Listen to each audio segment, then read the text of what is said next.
Shalom, puji Tuhan. Kembali bersama dengan saya Pendeta Inyomon Yusua dalam program Studi Biblika. Dan hari ini kita akan belajar kembali bersama dari kebenaran firman Tuhan. Kita sudah belajar mengenai kitab Pentateuch, kita sudah belajar mengenai kitab sejarah, kita sudah belajar mengenai kitab puisi. Dan hari ini kita akan memasuki babak yang baru, genre dalam kitab Perjanjian Lama, yaitu adalah Nabi Besar. Nah, Nabi Besar ada 5. Dan kitab yang pertama yang akan kita pelajari adalah kitab Yesaya. Mari kita berdoa sebelum kita menyimak lebih jauh.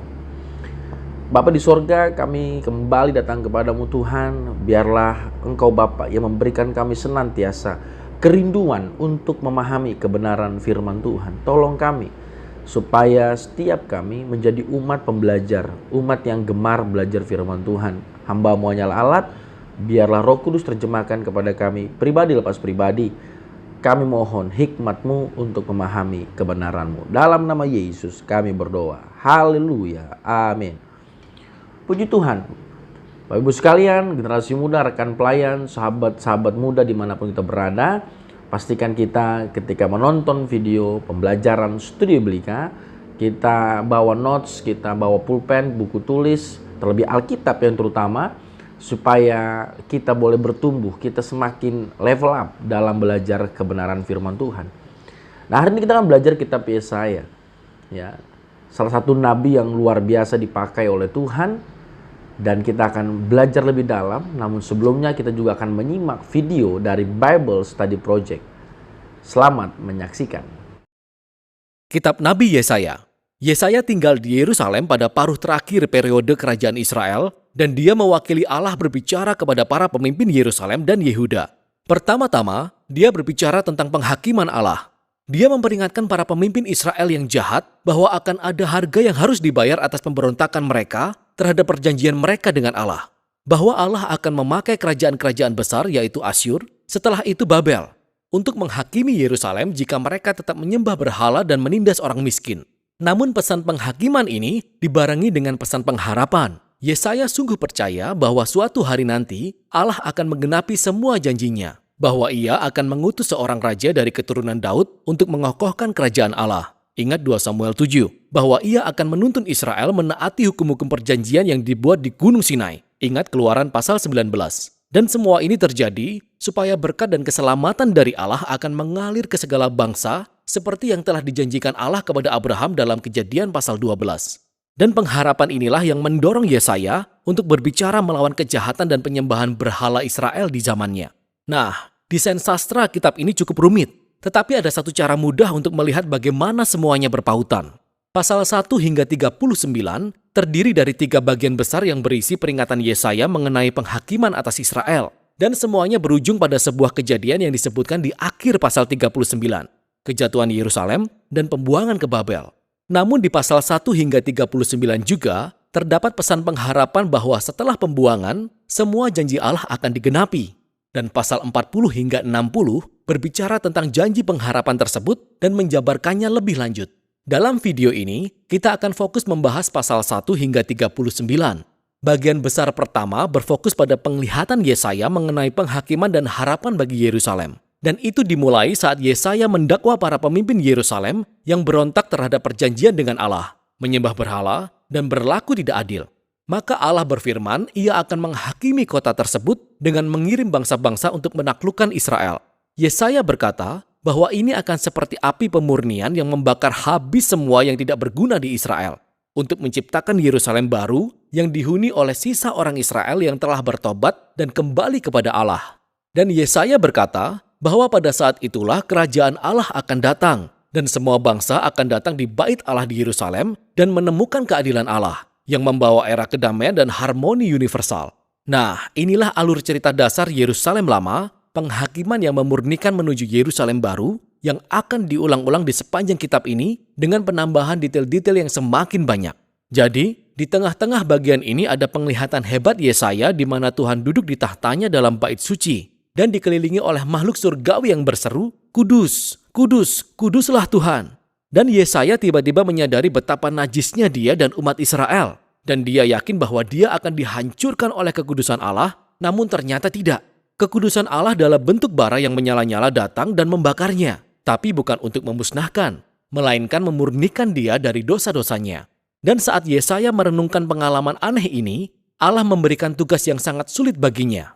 Dia harus terus memberitakan penghakiman yang akan datang ini. Akan tetapi karena Israel telah mencapai titik di mana mereka tidak bisa kembali, peringatannya akan memiliki efek paradoks yang justru mengeraskan hati mereka. Tetapi Yesaya harus percaya rencana Tuhan. Israel akan ditebang seperti pohon dan ditinggalkan seperti tunggul di ladang. Dan tunggul itu sendiri akan terbakar dan hangus. Tetapi setelah hangus, Tuhan berkata bahwa tunggul yang membara ini merupakan tunas yang kudus yang akan bertahan hingga masa mendatang. Ini adalah tanda kecil akan harapan, tetapi siapakah atau apakah tunas kudus itu? Sisa bagian ini memberikan jawabannya. Yesaya menghadap Ahaz, keturunan Daud dan Raja Yerusalem, dan memberitakan kejatuhannya. Allah berfirman bahwa kerajaan Asyur yang pertama-tama akan menebang Israel dan menghancurkan negeri itu. Tetapi masih ada harapan. Karena janji Allah kepada Daud, setelah penghancuran ini ia akan mengutus raja baru bernama Immanuel, yang artinya Allah beserta kita. Dan kerajaan Immanuel akan membebaskan umat Allah dari kerajaan-kerajaan penindas yang kejam. Dan Yesaya menggambarkan raja ini seperti tunas kecil yang akan muncul dari tunggul lama keluarga Daud. Raja ini adalah tunas kudus yang dimaksud dalam pasal 6. Dan ia akan diberi kuasa oleh Roh Allah untuk memerintah atas Yerusalem baru dan membawa keadilan bagi orang miskin, dan semua bangsa akan mencari Raja Mesianik ini memohon tuntunan. Kerajaannya akan mengubahkan semua ciptaan dan membawa damai. Nah, setelah membaca pasal 1-12, kita memperoleh pemahaman yang cukup baik mengenai pesan penghakiman dan pengharapan Yesaya. Tapi kapankah ini akan terjadi? Yesaya melihat kerajaan lainnya bangkit setelah Asyur, yakni Babel yang juga akan menyerang Yerusalem dan memang berhasil menghancurkannya. Dan ini membawa kita ke bagian selanjutnya kitab ini. Jadi pertama-tama, kita mendapati sekumpulan puisi yang berbicara panjang lebar tentang penghakiman dan harapan Allah bagi bangsa-bangsa. Pertama-tama, kita melihat kejatuhan Babel dan bangsa-bangsa tetangga Israel. Yesaya dapat melihat bahwa kekuatan Asyur yang hebat suatu hari nanti akan digantikan oleh kerajaan Babel. Bangsa yang bahkan lebih merusak dan sombong. Raja-raja Babel mengklaim bahwa mereka lebih tinggi dari semua allah lainnya, dan karenanya Tuhan bersumpah untuk meruntuhkan Babel. Dan bukan hanya Babel, Yesaya juga menyebutkan tetangga-tetangga Israel yang juga memiliki kesombongan dan ketidakadilan yang sama, dan memprediksikan kehancuran penghabisan mereka. Tetapi ingat, bagi Yesaya, penghakiman Tuhan tidak pernah menjadi keputusan akhir bagi Israel atau bangsa-bangsa. Dan itu mengarahkan kita ke bagian selanjutnya dengan rangkaian puisi-puisi yang menceritakan kisah dua kota. Ada sebuah kota yang angkuh yang meninggikan dirinya di atas Tuhan dan menjadi jahat dan tidak adil. Kota ini adalah model manusia pemberontak dan digambarkan dengan bahasa yang dipinjam dari uraian Yesaya di awal tentang Yerusalem dan Asyur dan Babel yang disatukan. Kota ini ditetapkan bagi kehancuran dan suatu hari kelak akan digantikan dengan Yerusalem baru, di mana Allah memerintah sebagai raja atas umat tebusan dari segala bangsa, dan di sana tidak lagi terdapat kematian atau penderitaan. Pasal-pasal ini adalah klimaks di bagian ini, dan menunjukkan bagaimana pesan Yesaya merujuk jauh melampaui masanya, yakni sebuah pesan bagi semua orang yang menantikan Tuhan untuk membawa keadilannya atas kerajaan-kerajaan penindas yang kejam, dan membawa kerajaannya yang penuh keadilan, kedamaian, dan kasih yang memulihkan. Bagian berikutnya kembali berfokus pada kebangkitan dan kejatuhan Yerusalem. Dan pertama-tama kita temukan sekumpulan puisi di mana Yesaya mendakwa para pemimpin Yerusalem yang berbalik ke Mesir untuk mendapatkan perlindungan militer melawan Asyur. Dia tahu ini akan menjadi bumerang, dan Yesaya berkata bahwa Israel dapat selamat hanya dengan percaya kepada Tuhan dan bertobat, yang diilustrasikan oleh cerita berikut ini tentang kebangkitan Hizkia, Raja Yerusalem. Seperti yang diperkirakan Yesaya, tentara-tentara Asyur datang dan mencoba menyerang kota. Maka Hizkia merendahkan dirinya di hadapan Tuhan dan berdoa untuk pembebasan ilahi. Dan kota itu diselamatkan secara ajaib dalam satu malam. Namun kebangkitan Hizkia segera diikuti oleh kejatuhannya. Jadi dia menyambut utusan Babel dan coba mengesankan mereka dengan menunjukkan semua harta benda dan bait suci dan istana Yerusalem. Jelas ini merupakan sebuah usaha mengadakan aliansi politik lainnya untuk mendapatkan perlindungan. Ketika mendengar hal ini, Yesaya menentang Hizkia karena kecerobohannya. Dia memperkirakan bahwa sekutu ini suatu hari nanti akan mengkhianatinya dan kembali sebagai musuh untuk menaklukkan Yerusalem. Dan kita tahu dari 2 Raja-Raja pasal 24 dan 25 bahwa perkiraan ini benar. Lebih dari 100 tahun kemudian, Babel kembali ke Yerusalem, datang dan menghancurkan kota tersebut, bait sucinya, dan membawa orang Israel ke pembuangan di Babel. Jadi semua peringatan Yesaya tentang penghakiman ilahi dalam pasal 1 hingga 39 mengarah pada saat ini. Dia terbukti menjadi nabi sejati karena semua yang dikatakan terjadi. Tapi ingatlah, tujuan penghakiman Allah adalah untuk memurnikan Yerusalem dan membawa tunas yang kudus dan kerajaan mesianik atas segala bangsa. Dan harapan inilah yang digali pada bagian selanjutnya kitab ini. Tapi untuk saat ini, inilah Yesaya pasal 1 hingga 39. Puji Tuhan. Ya, video yang sangat memberkati kita. Tentunya kitab Yesaya adalah kitab yang cukup besar, ya sangat besar. Kenapa? Karena pasalnya banyak. Ya, ada nabi besar, ada nabi kecil. Saya kasih tahu bukan berarti kalau nabi kecil ini pelayanannya lebih kecil, bukan. Terus kalau nabi besar berarti bahwa pelayanannya lebih besar atau badannya lebih besar, tidak. Tetapi karena jumlah pasal dalam kitab yang mereka tulis, kitab nabi besar digolongkan yang cukup banyak, ya, lebih banyak daripada nabi kecil yang mungkin maksimal hanya 10 atau 12 pasal. Sisanya ada yang 4, ada yang 6, ada yang bahkan lebih dikit daripada itu.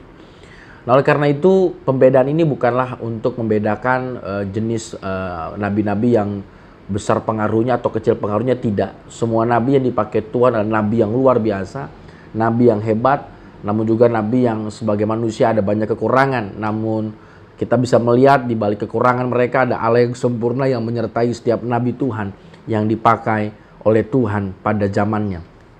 Nabi Yesaya, kita pernah belajar, kita melihat bahwa dia juga adalah orang yang tadinya tidak berani, tidak percaya diri.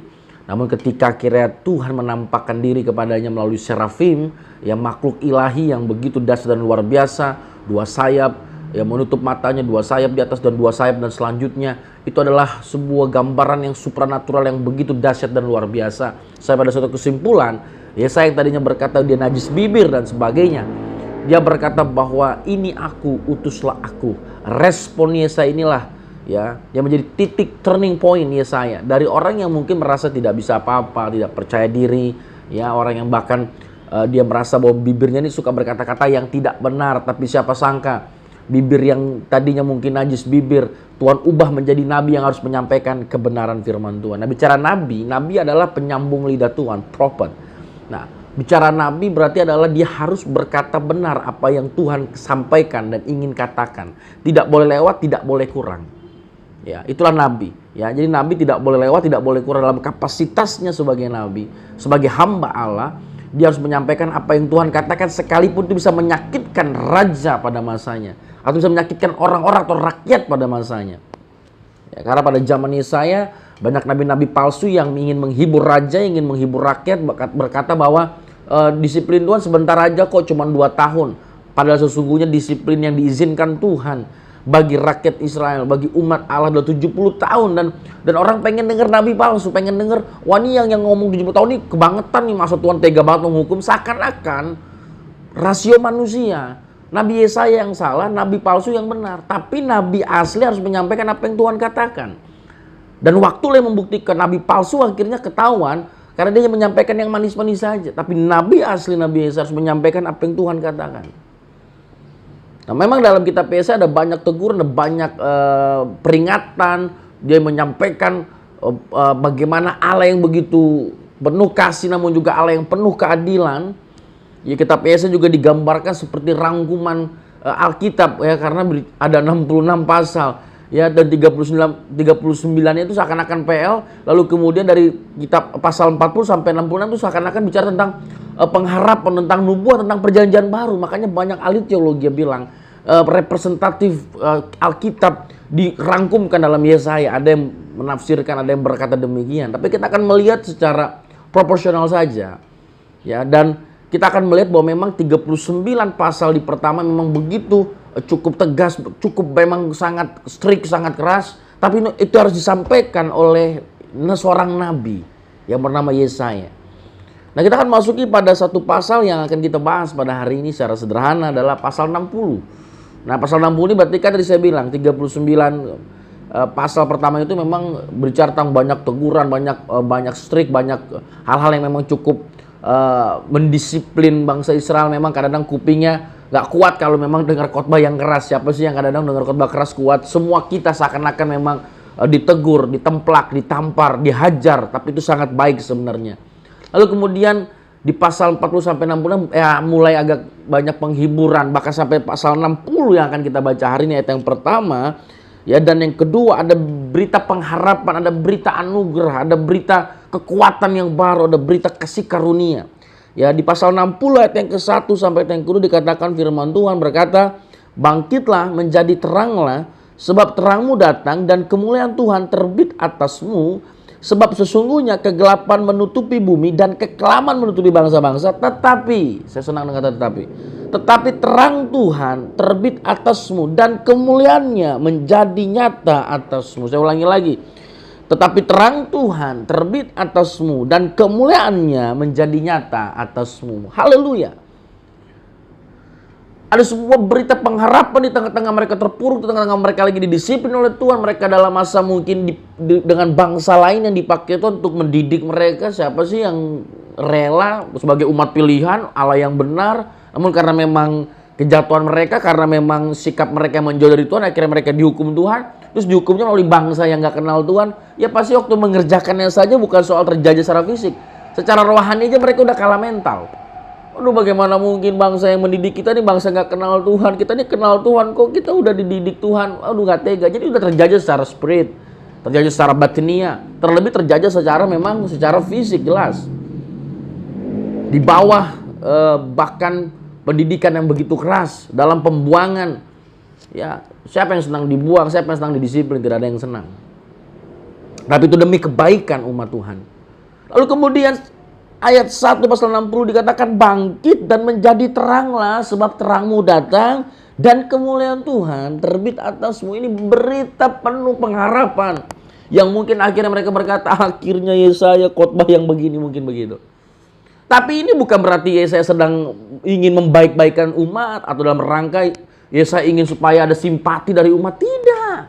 Ketika Yesaya bicara berita pengharapan, memang Tuhan yang suruh. Kembali, konsep Nabi adalah menyampaikan apa yang Tuhan sampaikan. Tidak boleh lebih, tidak boleh kurang.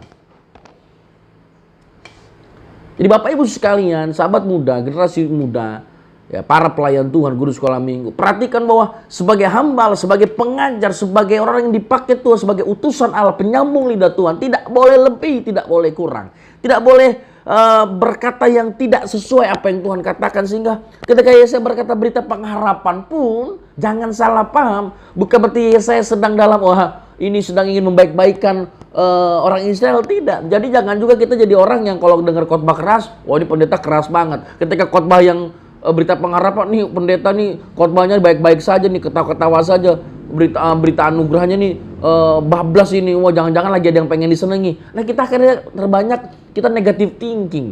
Keras kita negative thinking, khotbah yang baik negative thinking. Tidak. Bahwa Yesaya ini memberi kita sebuah pelajaran. Bab 1 pelajaran yang dikabarkan oleh Yesaya sebagai nabi Tuhan yang memang cukup keras pada babak yang pertama. Memang itu sebagai bentuk Tuhan berkata-kata demikian. Bukan berarti kalau waktu Yesaya ngomong keras, terus orang juga berpikir, wah Yesaya ini sedang ngomong nih kelewatan banget nih, nyakitin hatiku. Tidak. Waktu Yesaya ngomong yang disiplin, ngomong yang keras, memang itu perintah Tuhan. Dan waktu Yesaya ngomong berita pengharapan, berita anugerah, itu juga memang Tuhan yang punya acara. Saya senang dengan kalau memang orang timur suka berdoa, Tuhan punya acara. Itu betul, Tuhan yang punya acara dalam gereja kita. Tuhan yang punya acara dalam keluarga kita. Tuhan yang punya acara dalam kehidupan kita. Kalau Tuhan yang punya acara, berita anugerah, ya terima dengan sukacita. Berita teguran, terima juga dengan sukacita. Jangan nanti berita teguran kita tersinggung. Dengan berita anugerah, kita merasa, wah lagi ada yang diseneng-seneng ini. Tidak. Yesaya sedang menyampaikan tentang pengharapan, tentang nubuat terhadap bangsa Israel. Sebab terangmu datang, kemuliaan Tuhan terbit atasmu. Ini bicara apa? Bicara tentang bangkit dan terang. Ya, bangkit dan menjadi teranglah. Nah, kita akan membahas tentang kata terang terlebih dahulu. Bicara terang dikatakan ayat yang pertama menjadi teranglah. Lalu kemudian di ayat yang kedua, sebab terang Tuhan terbit atasmu. Jadi untuk menjadi terang bukan karena kita bisa sendirian menjadi terang. Untuk menjadi terang bukan karena saya bisa baik sendiri. Sehingga teologianya begitu mendalam di ayat 1 dan 2 ini begitu satu kesatuan. Kalau dikatakan terangmu datang, menjadi teranglah karena ayat yang kedua dikatakan terang Tuhan terbit atasmu. Jadi orang-orang yang bisa mengalami terang, orang yang bisa menghidupi terang karena terang Tuhan terbit atasmu. Ini pendalaman teologis yang begitu mendalam. Dan ini sebuah janji akan dinubuatkan nanti, dan kita akan melihat bahwa ada dua janji bicara pemulihan Israel dan bicara tentang siapa? Mesias. Ya. Jadi yang pertama kita belajar hari ini bahwa seorang nabi harus menyampaikan suara Tuhan, tidak boleh lebih, tidak boleh kurang, titik. Ya, kita juga belajar bahwa kita harus menjadi umat yang siap mendengar khotbah yang keras, tapi juga kita harus siap juga menyambut juga berita anugerah. Ini dua tipe khotbah yang harus disambut dengan penuh sukacita. Nah, kita akan masuk sebuah materi bahwa bicara terang ya adalah bicara tentang Tuhan yang menjadi inisiator, dinamisator.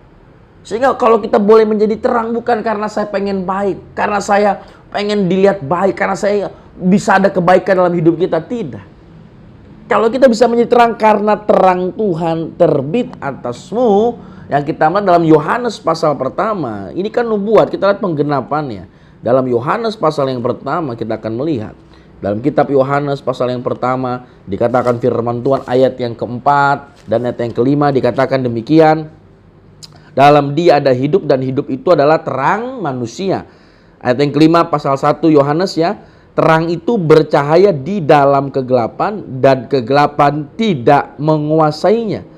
Terang itu bercahaya di dalam kegelapan. Kegelapan gak bisa mengalahkan terang. Tapi kita gak bahas itu, semua tahu gelap gak bisa kalahkan terang. Kita bahas bahwa di dalam Dia, ada kata di dalam Dia. Sehingga Yohanes ingin menegaskan nubuat dari Yesaya jelas sekali bahwa terang itu ada di dalam Dia. Siapa dalam Dia? Yaitu adalah di dalam Kristus. Matius 4, kita akan lihat Matius pasal yang keempat. Ayat yang ke-16 sampai 17. Matius 4 ayat 16-17. Arab ketika kita nonton ini, kita catat ayat-ayatnya, kita baca di rumah supaya bertumbuh Bapak Ibu sekalian. Matius 4 ayat yang ke-16 sampai 17 dikatakan begini. Ini langsung adalah sebuah catatan direct langsung dari Yesaya 60, jelas sekali. Kita akan melihat ya, bangsa yang diam dalam kegelapan telah melihat terang yang besar, dan bagi mereka yang diam di negeri yang dinaungi maut telah terbit terang. Kalau Anda baca ayat ini, ayat yang ke-16 ya, ada kata yang menarik dan dibikin huruf besar. Padahal ini ada bukan di awal kalimat, yaitu terang itu T-nya itu besar. Padahal di bagian-bagian lain terang itu selalu T-nya kecil. Tapi ini dikatakan secara khusus pada pasal 4 ayat 16. Bangsa yang diam dalam kegelapan telah melihat terang yang besar. Lalu kemudian dikatakan mereka yang diam di negeri yang dinaungi maut telah terbit terang. Dua kata terang, dua-duanya huruf besar kalimat depannya, huruf depannya itu T. Ini luar biasa sekali. Sehingga dalam Yesaya 60 ayat yang pertama dan kedua, terang Tuhan telah terbit atasmu. Ini bicara bukan soal tentang benda yang terang, bukan bicara tentang sebuah cahaya yang terang, tapi bicara kepada pribadi. Jadi bukan sekedar objek ya, karena lampu itu kan objeknya, terang gitu ya. Tapi ini bicara tentang subjek, bicara pribadi, menunjuk kepada pribadi. Tadi kita baca Yohanes 1 ayat 4, kita baca Matius 4 ayat yang 16. Lalu kemudian ternyata ada deklarasi Yesus langsung di dalam Yohanes pasal yang ke-8. Nah, kita lihat Yohanes pasal ke-8. Di Yohanes pasal yang ke-8 dikatakan begini, ayat yang ke-12. Saya akan bacakan bagi Bapak Ibu sekalian. Yohanes 8 ayat yang ke-12. Lalu kemudian maka kata Yesus, deklarasi, langsung Yesus yang berkata. Ya, kalau tadi Yohanes 1 ayat 4 itu Yohanes tulis, Matius 4 adalah sebuah penggenapan dari nubuat Yesaya pasal 8 tentang terang. Lalu kemudian ada deklarasi langsung dari pribadi Yesus, dikatakan pasal 8 itu 12 Yohanes. Maka Yesus berkata pula kepada orang banyak, katanya, akulah terang dunia. Barang siapa mengikut aku, ia tidak akan berjalan dalam kegelapan, melainkan ia mempunyai terang hidup. Dikatakan bahwa akulah terang dunia. Barang siapa mengikut aku, ia tidak akan berjalan dalam kegelapan, melainkan ia mempunyai terang hidup. Kita melihat bahwa terang yang sesungguhnya dikatakan terang yang terbit atasmu. Lalu kita melihat ada bagian yang puncaknya adalah deklarasi Yesus pasal 8 yang berkata, akulah terang dunia. Sehingga kita boleh melihat bahwa terang itu adalah Kristus. Terang itu adalah bukan objek namun adalah subjek pribadi. Dan lebih menariknya, Yohanes 8 ayat yang ke-12, lebih menariknya bahwa tepat dikatakan Yesus, dia bilang gini, akulah terang, itu pas kapan konteksnya? Anda baca coba, baca lihat baik-baik. Di pasal 8 ayat 1-11, cerita sebelumnya. Waktu Yesus deklarasi ada satu kisah yang menarik bahwa tentang perempuan yang kedapatan berzina. Lalu kemudian seluruh rakyat dan para ahli Taurat sedang ingin menghukum perempuan berzina ini. Lalu kemudian kita tahu kisahnya bahwa akhirnya dikatakan barang siapa di antara kamu tidak berdosa, yang ketujuh hendaklah ia yang pertama.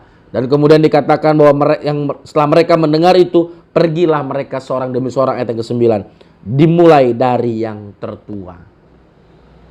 Tradisi akhirnya dikalahkan dengan terang yang sejati. Mereka ingin menghakimi perempuan berzina, namun dikatakan bagi kamu yang gak berdosa, yang pertama lempar. Yesus dihadapkan dengan hukum Musa. Dan Yesus memang terkenal dengan kasih. Mereka ingin bilang nih, kalau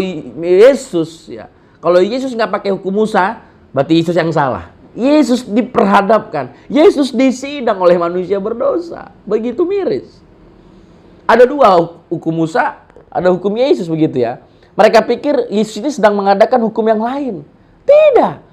Kedatangan Yesus dikatakan berkali-kali dalam khotbah di bukit bukan untuk meniadakan hukum Musa, tapi menggenapinya. Tentang hukum Taurat ini hanya bisa digenapi dalam hukum kasih anaknya yang tunggal binasa. Sedangkan orang-orang itu ingin menghadapkan, menyidang Yesus nih, kalau Yesus nggak mengadakan hukum Taurat, ya kan, lempar rajam, ya berarti Yesus yang salah nih, ini berarti hyper grace nih Yesus. Apakah demikian? Tidak. Apakah Yesus kompromi dengan dosa? Tidak. Dikatakan dibalikkan lagi dengan sebuah hikmat ilahi yang luar biasa, yang tidak di antara kamu yang tidak berdosa hendaklah ia yang pertama. Dan Alkitab katakan setelah mereka mendengar, berarti itu firman yang berkuasa, firman yang begitu sangat impactful. Setelah mereka mendengar, pergilah seorang demi seorang. Kegelapan sirna, tradisi sirna. Dari yang tertua akhirnya tinggallah Yesus seorang diri dengan perempuan itu. Apakah Yesus kompromi? Tidak. Dikatakan, hai perempuan, tidak ada yang menghukum engkau. Lalu katakan, jangan berbuat dosa mulai dari sekarang. Dari situ kita melihat hukum Musa dijalankan. Hukum kasih dijalankan. Di dalam Yesus secara sempurna. Itulah terang sesungguhnya. Itulah akulah terang dunia. Nah, ketika kembali kepada kitab Yesaya, ingin bilang bahwa nanti terang yang sesungguhnya akan hadir dalam pribadi Yesus Kristus. Makanya Bapak Ibu sekalian, jemaat Tuhan yang terkasih, hanya orang-orang yang mengalami Yesus Kristus, itulah orang-orang yang siap menjadi terang. Hanya orang-orang yang dimana katakan terang Tuhan terbit atasmu itu adalah ketika Tuhan hadir dalam hidup kita, maka kita bisa menang dari kegelapan. Semasi kita belum bersama dan di dalam Yesus, maka kita hanyalah terang-terangan atau lampu-lampuan, artinya hanya terang palsu. Kita pikir kita baik, sesungguhnya jauh dari kebaikan.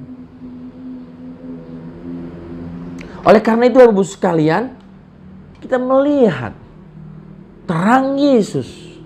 Bukan lagi soal bicara benar salah. Kalau tadi kita lihat jelas perempuan itu salah. Seakan-akan ahli Taurat dan orang-orang ramai itu seakan-akan benar. Tapi terang bicara yang sejati bukan bicara benar salah. Bicara sesungguhnya apakah kita, orang-orang yang telah mengalami Yesus, adalah orang-orang yang percaya bahwa kita benci dosanya, kita nggak suka bersikapnya, tapi kita kasihi orangnya. Sedangkan orang-orang itu ingin menghajar orangnya, ingin matiin orangnya. Sehingga terang yang sejati bukan lagi soal benar salah, tapi bicara tentang kasih Allah yang juga memulihkan, tapi juga kasih yang tidak kompromi. Jadi bicara terang jelas sekali adalah bicara tentang sikap ilahi, sikap Kristus, kasih yang mengampuni, Kasih yang memulihkan, tapi juga tidak kompromi dengan dosa, tidak kompromi dengan ketidakbenaran. Inilah terang sesungguhnya. Makanya moto gereja menjadi serupa Kristus apapun tantangannya. Salah satu teolog yang sangat luar biasa memberikan quotes, pas kapan orang Kristen serupa Kristus? Kan menjadi serupa Kristus. Pas kapan orang Kristen paling serupa Kristus? Dan dia jawab, seorang teolog itu, pas ketika orang Kristen mengampuni. Pas orang Kristen mengampuni, itulah salah satu, saya tidak bilang satu-satunya ya, salah satu aspek yang memperlihatkan orang Kristen semakin serupa dengan Kristus. Makanya kalau kita bilang menjadi serupa Kristus tapi nggak mau mengampuni kan lucu. Karena salah satu aspek yang membuat kita semakin serupa Kristus ketika kita saling mengampuni.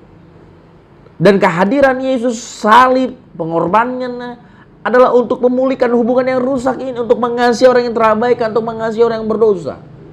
Dan untuk mengingatkan mereka tidak ada hakim yang adil pada kedatangan Tuhan yang kedua kali.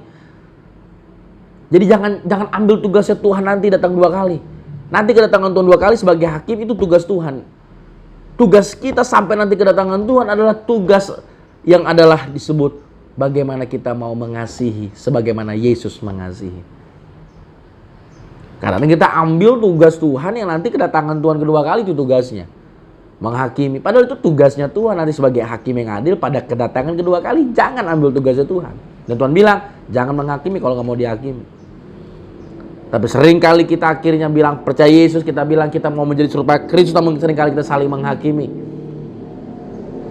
Tapi kita boleh belajar bahwa ternyata kalau kita bilang mau serupa Kristus, di saat kapan? Di saat kita mengampuni. Disitulah terang itu bercahaya. Disitulah terang itu kembali bersinar. Orang yang mengampuni tidak hanya dikatakan seperti Kristus, terang itu bercahaya. Coba deh, orang yang pernah mengampuni orang yang bersalah kepada dirinya, itu seperti hidupnya mengalami terang. Sekalipun mungkin di rumahnya lagi mati lampu. Atau sekalipun mungkin ya di dalam lingkungannya begitu gelap sekali. Tapi ada terang itu ketika kita mengampuni. Ketika karya Kristus itu terrefleksi dalam hidup kita. Makanya dikatakan bahwa nanti terang Tuhan terbit atasmu dan kemuliaannya menjadi nyata. Bicara kemuliaan dalam konteks perjanjian baru bicara salib. Glory itu bicara tentang cross. Jadi kemuliaan yang nyata itu bicara apa? Bicara salib. Bicara salib, bicara Allah mengampuni. Sebab mereka tidak tahu apa yang mereka lakukan. Dan Yesus mengampuni. Sehingga ini bicara tentang kristologi. Teologi yang mendalam, kristologi. Sehingga Yesaya 60 ayat 1-2 ini bicara tentang berita anugerah. Tapi bukan sembarang anugerah. Berita anugerah melalui pengorbanan Kristus. Ada nilai kristologi, ada nilai teologi salib di sini. Bagaimana terang itu nyata? Bagaimana menjadi terang? Ketika Kristus hadir. Kristus yang bagaimana? Kristus yang mati bangkit. Teologi salib.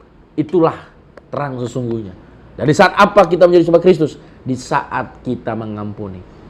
Hanya orang yang mengampuni, dia akan menjadi orang yang disebut semakin serupa Kristus. Bapak Ibu sekalian, gereja Tuhan yang sehat, gereja Tuhan yang bangkit, gereja yang mau semakin serupa Kristus. Tapi bagaimana caranya? Alamilah, terimalah terang itu. Kegagalan kita telah ditebus di kayu salib. Makanya orang yang mengalami salib, orang yang mengalami terang itu, dia akan mampu mengampuni. Sehingga saya tadi bilang, mengampuni, ampunilah yang bersalah, tapi jangan lupa, masuk juga di dalam penghayatan salib. Anda juga harus menikmati pengampunan dengan Tuhan, dari Tuhan terlebih dahulu.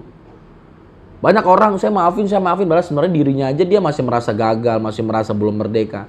Sehingga ketika dia maafin, kadang-kadang satu, dia takut, pada berantem, kalah, bonyok, ya kan? Atau ya udahlah maklumin, gak mau nyari perkara. Padahal bukan itu. Kita mengampuni adalah sekalipun saya bisa balas, sekalipun saya bisa mungkin melawan, saya memilih mengampuni. Karena saya pun yang gagal, saya pun yang hancur, saya pun sudah diampuni. Jadi alami terang itu. Makanya bicara terang bicara nubuat Yesaya, itu semua berangkat dari menuju kepada Kristus sebagai sumbernya. Oleh karena itu Bapak Ibu sekalian, mari alami terang itu. Dan terang itu telah bercahaya. Terang itu bukan lagi di Yerusalem.